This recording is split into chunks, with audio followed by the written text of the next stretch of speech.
സക്കാഫിയും ഒരു 22 വർഷം മുമ്പ് കായംകുളം ടൗണിൽ ഭയങ്കര ജനങ്ങളാ. ആ ഡെൻമാർക്ക് വിഷയം ഉണ്ടായില്ല, മുത്തുനബിയെ പറ്റി കാർട്ടൂൺ എഴുതിയ അന്ന് 2 മുഖ്യ പ്രഭാഷകരാണ് ഞാനും മൗമോഞ്ഞും സക്കാഫി ഉസ്താദ്.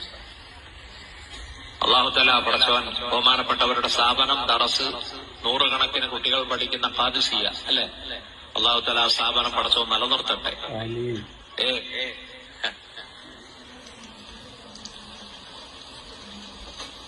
കേരള യാത്ര കോട്ടയത്ത് വന്നപ്പോ തിരുനക്കര മൈതാനത്ത് എന്നെ പ്രസംഗിക്കാൻ ക്ഷണിച്ചു. ഞാന് സമസ്തയുടെ കോട്ടയം ജില്ലാ ഉപാധ്യക്ഷനാണ്. ഞാൻ പോയി പ്രസംഗിച്ചു. 2ാമത്തെ ദിവസം എന്നെ പുറത്താക്കി.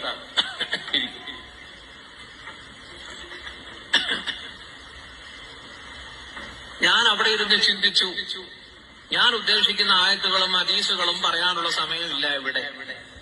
എനിക്ക് കിട്ടുന്ന 5-6 മിനിറ്റിൽ ഞാനൊരു പ്രസംഗം തല്ലിക്കൂട്ടണം.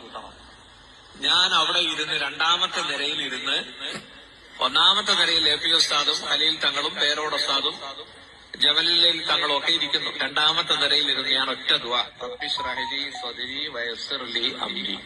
അതിന്റെ നതീജയാണ് നിങ്ങൾ ചിലരൊക്കെ കണ്ടിട്ടുണ്ടാവും അല്ലെ, ആ 7 മിനിറ്റ് പ്രസംഗം.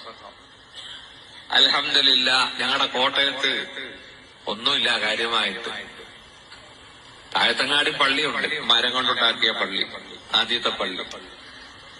ഞാൻ അതുകൊണ്ടാണ് കൃത്യമായിട്ട് എ പി ഉസ്താദിനോടും പേരോട് ഉസ്താദിനോടും ഖലീൽ തങ്ങളോട് ഒരു അഭ്യർത്ഥന, റിക്വസ്റ്റ് നടത്തിയത്. ഞങ്ങൾക്കൊരു നോളേജ് സിറ്റി തന്നാൽ വളരെ ഉപകാരം കോട്ടയത്തിന്. ഇൻഷാ അല്ലാഹ് നിങ്ങളൊക്കെ ദുആ ചെയ്യൂലേ? ഞങ്ങൾക്കൊരു നോളേജ് സിറ്റി വേണം കോട്ടയത്തിന്. എല്ലാം മലബാറിൽ ആയിട്ട്, മലബാറിലല്ലല്ലോ കൊണ്ടുവരേണ്ടത്. ഞങ്ങൾക്ക് അങ്ങ് തെക്കോട്ടൊന്നുമില്ല.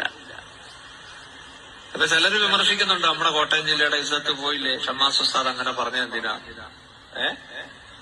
ഇൻഷാ അല്ലാഹ് അല്ലാഹു തആല ആ ആഗ്രഹം പടച്ചവൻ നടപ്പിലാക്കി തരുമാറാവട്ടെ.